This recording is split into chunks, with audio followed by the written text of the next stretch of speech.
नमस्कार। दिल्ली में कोरोना के नए मामलों ने सारे रिकॉर्ड तोड़ दिए हैं। दिल्ली में कोरोना 19,486 नए मामले सामने आए हैं, जो अब तक में सबसे ज्यादा है। दिल्ली में पिछले 24 घंटे में 141 मरीजों की मौत भी हुई है। दिल्ली में एक्टिव मरीजों की संख्या 61,000 के पार हो चुकी है। साथ ही संक्रमण दर 20% हो गई है। दिल्ली में कोरोना का रिकवरी रेट कम होकर 90.94% रह गया है। और अब बात अगर हम महाराष्ट्र की करें, महाराष्ट्र में कोरोना वायरस के जो मामले हैं 63,729 नए मामले सामने आए हैं, जो एक दिन में अब तक का सबसे बड़ा आंकड़ा है। महाराष्ट्र में पिछले 24 घंटों में 398 मरीजों की मौत हुई है।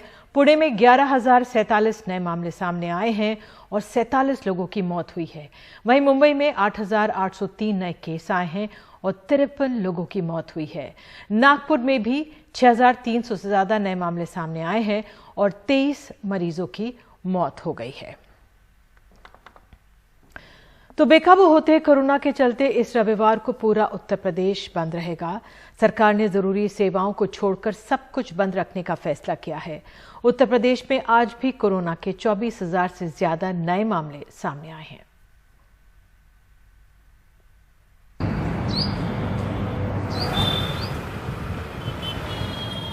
इतवार को पूरा यूपी बंद रहेगा। ये फैसला लोगों को घरों में रोकने के लिए किया गया है। आज भी यूपी में कोरोना के 24,426 मरीज सामने आए हैं और हालात बिगड़ते जा रहे हैं।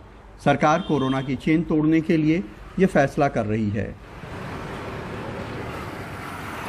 शनिवार रात 8 बजे से लेकर सोमवार सुबह 7 बजे तक साप्ताहिक बंदी रहेगी और सभी व्यापारिक प्रतिष्ठानों को, सभी दुकानों को, सभी बाजारों में, सभी जगह पर पूरा एक अभियान चलाकर सैनिटाइजेशन स्वच्छता का कार्यक्रम चलाया जाएगा।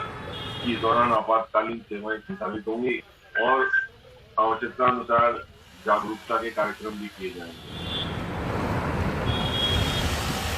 लखनऊ में बड़े पैमाने पर सैनिटाइजेशन का काम चल रहा है। यहाँ हालात काफ़ी ख़राब हैं। पिछले 12 दिनों में यहाँ कोरोना के करीब 44,000 मरीज मिले हैं। अस्पतालों में बेड नहीं है, ऑक्सीजन और दवाओं की भारी किल्लत है। संडे को बंदी के ऐलान के बाद लोग ज़रूरत की चीज़ों की खरीदारी को भीड़ लगा रहे हैं। बंदी एक बहुत जिसको कहते हैं बड़ा शब्द है हम लोग ग्रोसरी स्टोर्स वालों के लिए, क्योंकि बंदी होती है तो सर पैनिक होता है, क्योंकि पब्लिक सर वैसे ही डर जाती है कि पता नहीं आगे स्टॉक्स मिले ना मिले। और सर जो कि बात भी सच है कि स्टॉक्स मिलने में बहुत दिक्कत होती है। लखनऊ की सारी बाजार व्यापार मंडल ने कोरोना के डर से 4 दिन के लिए बंद कर रखी है। इससे फुटपाथ पे रोजी कमाने वाले परेशान हैं। विशाल हजरतगंज के फुटपाथ पे चश्मे बेचते हैं, उनके दोनों हाथ नहीं हैं। 15 साल पहले स्कूल से आते हुए बिजली का तार टूटकर गिर गया, जिससे चले गए थे।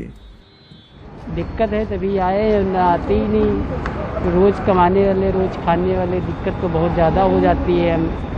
खासकर हमें बहुत ज़्यादा दिक्कत हो जाती है। शाहनजफ रोड पे चने बेचने वाले जिया लाल बंदी से खौफजदा हैं। बहराइच के रहने वाले हैं। 25 साल पहले घाघरा नदी ने अपना रुख बदला तो इनका गांव और खेत नदी में चला गया।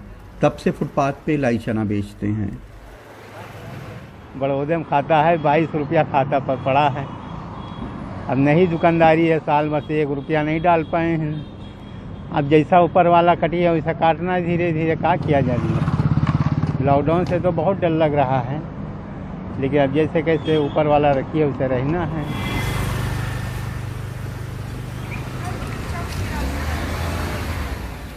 मुकम्मल तौर पे लॉकडाउन लगाने से सारी आर्थिक गतिविधियां बंद हो जाती हैं, विकास रुक जाता है, गरीबों का भी बहुत बड़े पैमाने पर नुकसान होता है। सरकार उससे बचना चाहती है, लेकिन शायद इस तरह के कदम ज़रूरी हैं ताकि कोविड का जो साइकिल है उसको तोड़ा जा सके। लखनऊ में कैमरामैन राजेश गुप्ता के साथ कमाल खान, NDTV इंडिया।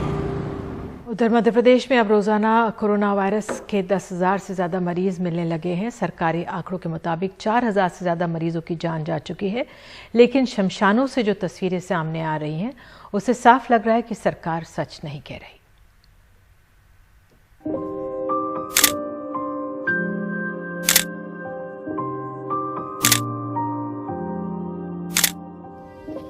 एक दो नहीं, कम से कम 40 चिताएं भोपाल के भदभदा विश्राम घाट की ये सुलगती तस्वीरें भोपाल के वरिष्ठ फोटोग्राफर संजीव गुप्ता ने उतारी हैं।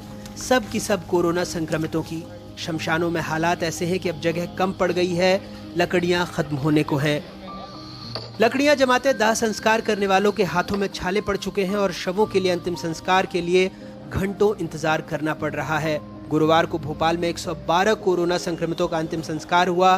भदभदा में 72, सुभाष नगर शमशान में 30 दाह संस्कार हुए और झदा कब्रिस्तान में 10 शवों को दफन किया गया। लेकिन सरकारी आंकड़ों में भोपाल में सिर्फ 4 मौतें दर्ज की गईं, पूरे मध्य प्रदेश में सिर्फ 53। पिछले 5 दिनों में 356 संक्रमितों का अंतिम संस्कार भोपाल में हुआ, लेकिन सरकारी आंकड़ों में इनकी संख्या सिर्फ 21 ही बताई गई। मध्य प्रदेश की आर्थिक राजधानी इंदौर में भी शमशान गवाही देने लगे हैं। अप्रैल के मात्र 15 दिनों में पंचकुइया मुक्तिधाम में कोविड से 115 शव पहुंचे। मुरादाबाद कब्रिस्तान में 70 जनाजे पहुंच चुके हैं। हालात ये हैं कि शवों के अंतिम संस्कार के लिए टोकन दिए जा रहे हैं। किस तरीके का टोकन है ये? इस पर जलाया इनको मनुष्य को जलाया ना बाबू जी। हाँ। जलाया तो इनके एक दूसरे के लाखों नहीं लेके जाएगा। हाँ। इनका आदमी इनको ही मिलना चाहिए, इसलिए टोकन नंबर दे रखा आपने।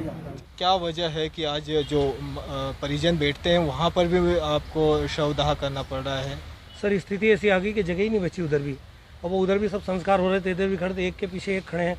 तो अपनों ने इस जगह पे भी आज संस्कार कर दिए हैं और आज क्या है करीब 3-4 दिन से कर रहे हैं हम इधर। लेकिन मंत्री जी कहते हैं वो कोई आंकड़े नहीं छिपा रहे। सरकार की कोई मंशा नहीं है कि किसी भी तरह की मृत्यु के आंकड़े को छुपाया जाए और वो छुपा के किसी तरह का हमें कोई अवार्ड नहीं मिलने वाला, ऐसा कहीं भी कोई मंशा नहीं। खैर मंत्री जी विपक्ष तो छोड़िए, मीडिया तो छोड़िए, सरकार की बात से खुद पूर्व स्वास्थ्य मंत्री और बीजेपी के वरिष्ठ नेता अजय बिश्नोई तक इत्तेफाक नहीं रखते। मौत के जो आंकड़े अखबार में रोज जिला प्रशासन की तरफ से दिए जाते हैं और छपते हैं, उसमें और जो यहाँ पर शमशान घाट निर्धारित है ऐसे मरीजों के फ्यूनरल के लिए, वहाँ पे होने वाले फ्यूनरल से वो नंबर मिलता नहीं है, वो नंबर कई गुना ज्यादा होता है।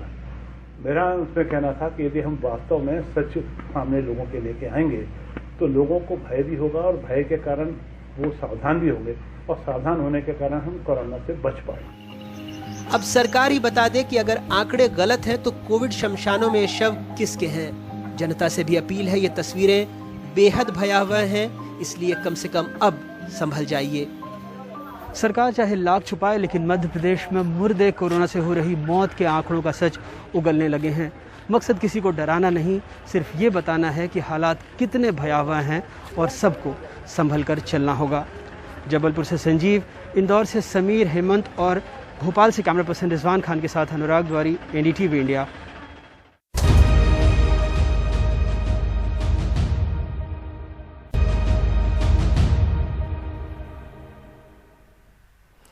हरिद्वार कुंभ में जहां एक और भक्तों की भीड़ उमड़ रही है तो दूसरी ओर लगातार जो साधु संत हैं संक्रमित भी हुए हैं। कुंभ में आज 24 साधु कोरोना संक्रमित पाए गए। अब तक कुंभ में शामिल हुए 54 साधु संक्रमित हो चुके हैं। गंगा में डुबकी लगाने के लिए अब भी भक्तों की भीड़ उमड़ी आ रही है। हालांकि कुंभ से कोरोना के मामलों में खासा उछाल दिख रहा है। चिंता की बात यह है कि कोरोना अब उन साधु संतों में भी फैल रहा है जिन्होंने 12 और 14 अप्रैल को शाही स्नान में हिस्सा लिया था। 30 साधु अब तक पॉजिटिव मिले हैं। हरिद्वार के CMO के मुताबिक ये संख्या और बढ़ सकती है। कुंभ में तैनात स्वास्थ्य अधिकारी भी खतरे में हैं। कि चूंकि अखाड़े में कई संत जन अभी बीमार हैं, कुछ संत जन हमने भर्ती भी करने पड़े, कुछ अभी आइसोलेट हैं आश्रम में भी। फ्रंटलाइन वर्कर जो भी हैं, किसी भी श्रेणी में हैं, आते हैं, सभी लोग एक्सपोज हुए हैं। इन सब की रैंडम सैंपलिंग हम लोग कराना चाहते हैं। तो पॉजिटिविटी रेट निश्चित रूप से 12, 13, 14 3 दिन में काफी बड़ा है। कोविड के खतरे के बीच निरंजनी अखाड़े और आनंद अखाड़े ने कहा है कि वो अब कुंभ में हिस्सा नहीं लेंगे और 27 अप्रैल का शाही स्नान सिर्फ प्रतीकात्मक होगा। कोरोना को देखते हुए इसमें हरिद्वार में जो है कोरोना का इतनी स्थिति बिगड़ी हुई है कि जिसके लिए जितना हम कहें उतना कम है। तो इसलिए हमने ये निर्णय लिया कि हम भी सुरक्षित हो जाएं और हमारे जो भक्त लोग हैं, जो भी लोग संत लोग हैं, वो भी सुरक्षित हो जाएं। महंत नरेंद्र गिरी भी बाद में कोरोना संक्रमित मिले। हालांकि प्रशासन का कहना है कि कुंभ को रद्द करने की कोई योजना नहीं है। जहाँ तक शासन के स्तर पे है, शासन के स्तर पे ऑलरेडी 1 अप्रैल से 30 अप्रैल के बीच का नोटिफिकेशन है।